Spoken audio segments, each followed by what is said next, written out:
Hi every one. Data science career എങ്ങനെ start ചെയ്യാം എന്നുള്ളതാണ് നമ്മുടെ ഇന്നത്തെ വീഡിയോ. അപ്പോൾ നിങ്ങൾക്ക് ടെക്നോളജിയെക്കുറിച്ച് വലിയ ധാരണയില്ലെങ്കിലും നിങ്ങളൊരു ബിഗിനർ ആണെങ്കിലും ഞാൻ പറയാൻ പോകുന്ന കുറച്ച് സ്റ്റെപ്സ് ഫോളോ ചെയ്യുകയാണെങ്കിൽ നമ്മുടെ ഡേറ്റ സയൻസ് കരിയർ അമേസിംഗ് ആക്കി മാറ്റാൻ നമുക്ക് പറ്റും. ബട്ട് ഇതിനൊരു കാര്യം കൂടെ ഉണ്ട്. നിങ്ങളുടെ effort, time, interest and then smart work ഇതുണ്ടെങ്കിൽ മാത്രമാണ് ഞാൻ ഈ പറയാൻ പോകുന്ന സ്റ്റെപ്സ് നിങ്ങൾക്ക് ഫോളോ ചെയ്യാൻ പറ്റുള്ളൂ. So the first step, understand what is data science. Data science എന്നത് എന്താണ്? സോ വളരെ സിമ്പിളായിട്ട് പറയുകയാണെങ്കിൽ ഡേറ്റ സയൻസ് എന്നത് ഡേറ്റ യൂസ് ചെയ്ത് ഇൻ്റലിജൻറ്റ് ഡിസിഷൻസ് എടുക്കുക എന്നുള്ള ഒരു മെത്തേഡാണ്. ഫോർ എക്സാമ്പിൾ, നിങ്ങൾ നെറ്റ്ഫ്ലിക്സ് ഒക്കെ യൂസ് ചെയ്യുമ്പോൾ നിങ്ങൾക്ക് മൂവീസ് ഒക്കെ റെക്കമെൻഡ് ചെയ്ത് കിട്ടാറുണ്ട്. അതുപോലെ ആമസോണിൽ എന്തെങ്കിലും പ്രോഡക്റ്റ്സ് ഒക്കെ പർച്ചേസ് ചെയ്ത് കഴിഞ്ഞാൽ സിമിലർ ആയിട്ടുള്ള പ്രോഡക്ട്സ് നിങ്ങൾക്ക് റെക്കമെൻഡേഷൻസ് ആയിട്ട് വരാറുണ്ട്. സോ ഇതൊക്കെ ഡേറ്റ സയൻസിൻ്റെ ആപ്ലിക്കേഷൻസ് ആണ്. സോ ഡേറ്റ സയൻസ് എന്താണ് എന്നുള്ളത് ഫസ്റ്റ് മനസ്സിലാക്കുക. അതാണ് നമ്മുടെ ഫസ്റ്റ് സ്റ്റെപ്പ് എന്ന് പറയുന്നത്. ഇനി രണ്ടാമത്തെ സ്റ്റെപ്പാണ് learn the prerequisites. So ഇവിടെ പ്രീ റിക്വസൈറ്റ്സ് ആയിട്ട് വരുന്നത് ബേസിക് മാത്ത് ആൻഡ് സ്റ്റാറ്റിസ്റ്റിക്സ് ആണ്. സോ മാത്ത് ആൻഡ് സ്റ്റാറ്റിസ്റ്റിക്സ് എന്ന് പറയുമ്പം പേടിക്കേണ്ട ആവശ്യമൊന്നുമില്ല. ഓക്കെ, വളരെ ഇൻട്രസ്റ്റോടെ ഇത് നമ്മൾ ചെയ്ത് കഴിഞ്ഞാൽ നമുക്കിതെല്ലാം പഠിച്ചെടുക്കാവുന്നതേ ഉള്ളൂ. സോ മാത്ത് ആൻഡ് സ്റ്റാറ്റ്സ് എന്ന് പറയുമ്പം അതിൽ വരുന്നത് ഇൻഫറൻഷ്യൽ സ്റ്റാറ്റിസ്റ്റിക്സ് ഉണ്ട്, ഡിസ്ക്രിപ്റ്റീവ് സ്റ്റാറ്റിസ്റ്റിക്സ് ഉണ്ട്, ഹൈപ്പോത്തസിസ് ടെസ്റ്റിംഗ്, സ്റ്റാറ്റിസ്റ്റിക്കൽ ടെസ്റ്റിംഗ്, അങ്ങനെ പല ടെസ്റ്റുകൾ. ഓക്കെ, ഇനി എക്സലിൻ്റെ കേസിലാണെന്നുണ്ടെങ്കിൽ എക്സലും നമ്മൾക്ക് ഇവിടെ പഠിക്കേണ്ടതായിട്ടുണ്ട്. സോ എക്സലിൻ്റെ കേസിൽ വളരെ സിമ്പിളായിട്ടുള്ള കാൽക്കുലേഷൻസ് നമുക്ക് ചെയ്യാനായിട്ട് പറ്റും, ചാർട്ട്സ് നമുക്ക് ക്രിയേറ്റ് ചെയ്യാനായിട്ട് പറ്റും. സോ ഇതിനൊക്കെ നമുക്ക് എക്സൽ ആവശ്യമുണ്ട്. അടുത്തത് logical and problem solving skills വേണമെന്നുള്ളതാണ്. സോ ഇതെല്ലാം ഫ്രം ദ സ്ക്രാച്ച് തുടങ്ങാവുന്നതാണ്. അടുത്ത സ്റ്റെപ്പാണ് learn a programming language, the third step. So don't be scare. Programming language എന്ന് പറയുമ്പോൾ പലർക്കും ഉണ്ടാവുന്നതാണ് ഈ പറയുന്ന ടെൻഷൻസ് ഒക്കെ. പക്ഷേ ഇവിടുത്തെ കേസിൽ നമ്മൾ നോക്കുന്ന പ്രോഗ്രാമിംഗ് ലാംഗ്വേജ് എന്ന് പറയുന്നത് പൈത്തൺ ആണ്.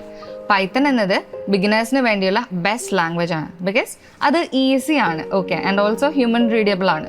So start with the Python basics. So Python basics എന്ന് പറയുമ്പം വേരിയബിൾസ് വരുന്നുണ്ട്, ലൂപ്സ് ഉണ്ട്, ഫങ്ഷൻസ് ഉണ്ട്, ആൻഡ് ദെൻ നമുക്ക് ലൈബ്രറീസിലേക്ക് മൂവ് ചെയ്യാം. ഇതെല്ലാം കഴിഞ്ഞ് കഴിഞ്ഞാൽ പിന്നെ ലൈബ്രറീസിലേക്ക് മൂവ് ചെയ്യാം. ലൈബ്രറീസ് എന്ന് പറയുമ്പോൾ പാൻഡാസ് ഉണ്ട്, നംപൈ ഉണ്ട്. ഇതൊക്കെ ഏറ്റവും ബേസിക് ആയിട്ടുള്ള കാര്യങ്ങളാണ്. അടുത്ത സ്റ്റെപ്പാണ് ഡേറ്റ ഹാൻഡ്ലിംഗ് സ്കിൽസ്. നമ്മൾ കുറച്ച് മുമ്പ് പറഞ്ഞു പൈത്തൻ്റെ ബേസിക്സ് കവർ ചെയ്ത് കഴിഞ്ഞാൽ ലൈബ്രറീസിലേക്ക് മൂവ് ചെയ്യുക എന്നുള്ളത്. സോ അവിടെ നമ്മൾ പറഞ്ഞ ലൈബ്രറീസ് ആണ് നംപൈ ആൻഡ് പാൻഡാസ് എന്നുള്ളത്. സോ നംപൈ എന്ന് പറയുന്നത് മാത്തമാറ്റിക്കൽ ഓപ്പറേഷൻസ് ഹാൻഡിൽ ചെയ്യാനാണ്. ഇവിടെ നമ്മൾ പാൻഡാസിനാണ് സ്ട്രെസ് ചെയ്യുന്നത്. സോ പാൻഡാസ് എന്ന് പറയുന്നത് ഡേറ്റ ക്ലീനിങ്ങിനും ഡേറ്റ അനാലിസിസിനും ഒക്കെ വേണ്ടി ഉപയോഗിക്കുന്നതാണ്. That is commonly same data മാനിപ്പുലേഷന് വേണ്ടിയിട്ട് ഉപയോഗിക്കുന്നതാണ്. അത് കഴിഞ്ഞാൽ ദാറ്റ് ഈസ് പാൻഡാസ് നന്നായി പഠിച്ചു കഴിഞ്ഞാൽ പിന്നെ നിങ്ങൾ ചെയ്യേണ്ടത് മാറ്റ്പ്ലോട്ട്ലിബ് ആൻഡ് സീബോൺ മനസ്സിലാക്കുക എന്നുള്ളതാണ്. ഇതുപയോഗിച്ച് നമുക്ക് ചാർട്ട്സ് ആൻഡ് ഗ്രാഫ്സ് ഒക്കെ വളരെ സിമ്പിളായിട്ട് ക്രിയേറ്റ് ചെയ്യാൻ പറ്റും. സോ ഇത്രയും കഴിഞ്ഞാൽ വളരെ സിമ്പിളായിട്ടുള്ള പ്രോജക്ട്സ് ചെയ്യാം. ഓക്കെ, അപ്പം അതിനായിട്ടുള്ള ഡേറ്റ സെറ്റ് നമുക്ക് കാഗിൾ നിന്നും UCI എന്ന് പറയുന്നൊരു വെബ്സൈറ്റ് ഉണ്ട്. സോ അതിൽ നിന്നൊക്കെ നമുക്ക് ഡേറ്റ സെറ്റ്സ് എടുക്കാനായിട്ട് പറ്റും. സോ ഈ ഡേറ്റ സെറ്റ് ഉപയോഗിച്ച് കുറേ അനാലിസിസ് ചെയ്യാം. ലൈക്ക് ഒരു എക്സാമ്പിൾ പറയുകയാണെങ്കിൽ analysing the sales data, YouTube channel data, അങ്ങനെ പലതും. ഓക്കെ, സോ ഇത്രയും കഴിഞ്ഞാൽ പിന്നെ വരുന്ന അടുത്ത സ്റ്റെപ്പാണ്, നമ്മുടെ അഞ്ചാമത്തെ സ്റ്റെപ്പാണ് learn tools like Excel, SQL and then power BI.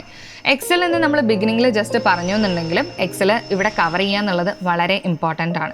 Because Excel എന്ന് പറയുന്നത് it is the most used tool in any job. Okay, most of the കമ്പനീസും എക്സൽ ഇപ്പോഴും പ്രിഫർ ചെയ്യുന്നുണ്ട്.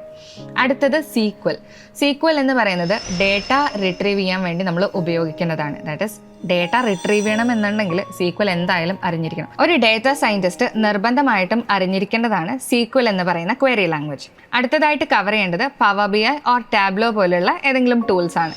സോ ബിസിനസ് ഫ്രണ്ട്ലി ആയിട്ടുള്ള വിഷ്വൽസ് ക്രിയേറ്റ് ചെയ്യാൻ നമുക്ക് ഈ പറയുന്ന ടാബ്ലോ അല്ലെങ്കിൽ പവർ BI ഉപയോഗിക്കാം. ഇതൊക്കെ പഠിച്ചാൽ നിങ്ങൾക്ക് ബിഗിനർ ലെവൽ ജോബ്സ് കിട്ടാനും സാധ്യതയുണ്ട്. അടുത്ത സ്റ്റെപ്പാണ് learn the machine learning basics എന്നുള്ളത്. ദാറ്റ് ഈസ് മെഷീൻ ലേണിംഗ് എന്തിനാണ്, ഓക്കെ, മെഷീൻ ലേണിംഗ് എന്തിനു വേണ്ടി ഉപയോഗിക്കുന്നു എന്നുള്ള ഒരുപാട് കാര്യങ്ങൾ നമ്മൾ ഫസ്റ്റ് മനസ്സിലാക്കേണ്ടതായിട്ടുണ്ട്. സോ ഇതൊക്കെ ചെയ്യുമ്പം നമ്മൾ വളരെ ചെറിയ അൽഗോറിതംസ് വെച്ച് സ്റ്റാർട്ട് ചെയ്യുന്നതാണ് ഏറ്റവും നല്ലത്. Like linear regression, decision trees, KNN, അങ്ങനെയുള്ള ഒരുപാട് അൽഗോറിതംസ് ഉണ്ട്. സോ ഇതൊക്കെ വെച്ചിട്ട് ആദ്യം സ്റ്റാർട്ട് ചെയ്യുക. ആൻഡ് നമ്മൾ പ്രോഗ്രസ് ചെയ്യുന്നതനുസരിച്ച് ഒരുപാട് അൽഗോറിതംസ് പഠിച്ചെടുക്കുക. No need to go to deep initially, അതായത് ഇൻ ഡെപ്ത് ആദ്യം തന്നെ പോകണ്ട. ഓക്കെ, അതായത് പ്രോഗ്രസ് ചെയ്ത് വരുന്നതനുസരിച്ച് പഠിച്ചു പോകുക എന്നുള്ളതാണ് ഏറ്റവും നല്ലത്. അടുത്ത സ്റ്റെപ്പാണ് വർക്ക് ഓൺ മിനി പ്രോജക്ട്സ്. പഠിച്ചത് പ്രാക്ടീസ് ചെയ്യാനുള്ള ബെസ്റ്റ് മെത്തേഡാണ് പ്രോജക്ട്സ് ചെയ്യുക എന്നുള്ളത്. വളരെ ചെറിയൊരു ഡേറ്റ സെറ്റിൽ നിന്ന് സ്റ്റാർട്ട് ചെയ്യുക. For example, Titanic survival prediction എന്ന് പറയുന്ന ആ ഒരു പ്രോജക്റ്റ് ചെയ്യാം. ബിക്കോസ് ടൈറ്റാനിക് ഡേറ്റ സെറ്റ് വളരെ ചെറുതായിട്ടുള്ള ഒരു ഡേറ്റ സെറ്റാണ്. അപ്പം അത് വെച്ചിട്ട് നിങ്ങൾക്ക് സ്റ്റാർട്ട് ചെയ്യാനായിട്ട് പറ്റും. പിന്നെ sales forecasting, YouTube view analysis, അങ്ങനെയുള്ള ഒരുപാട് പ്രോജക്റ്റുകൾ ചെയ്യാം. ഇനീഷ്യലി കുറച്ച് ഡിഫിക്കൽട്ടീസ് ഉണ്ടാവും, but with more practice everything would be clear. ഇനി നമ്മുടെ അടുത്ത സ്റ്റെപ്പ്, ഓക്കെ, നമ്മുടെ സ്റ്റെപ്പ് 8 ആണ് ക്രിയേറ്റ് എ പോർട്ട്ഫോളിയോ. ഇവിടെ ഗിറ്റ്ഹബ് ആൻഡ് ദെൻ ലിങ്ക്ഡ്ഇൻ വളരെ ഇമ്പോർട്ടൻ്റ് ആണ്. പ്രോജക്ട്സ് കംപ്ലീറ്റ് ആകുമ്പോൾ അത് ഗിറ്റ്ഹബിലേക്ക് അപ്ലോഡ് ചെയ്യാം. And then make a professional LinkedIn profile and then share your journey plus achievements. Because നിങ്ങളുടെ അച്ചീവ്മെൻറ്റ്സും ജേർണിയും കൂടെ ആകുമ്പോഴാണ് നിങ്ങൾക്ക് ബെറ്റർ വിസിബിലിറ്റി കിട്ടുന്നത്. അടുത്ത സ്റ്റെപ്പാണ് apply for internships or freelance എന്നുള്ളത്. Start with small work. Okay, ഇൻറ്റേൺഷിപ്സിൽ സ്റ്റാർട്ട് ചെയ്യാം, അല്ലെങ്കിൽ ഫ്രീലാൻസിങ് ചെയ്ത് സ്റ്റാർട്ട് ചെയ്യാം, അല്ലെങ്കിൽ വോളണ്ടിയറിങ് പ്രോജക്ട്സ് എടുത്ത് ചെയ്യാം.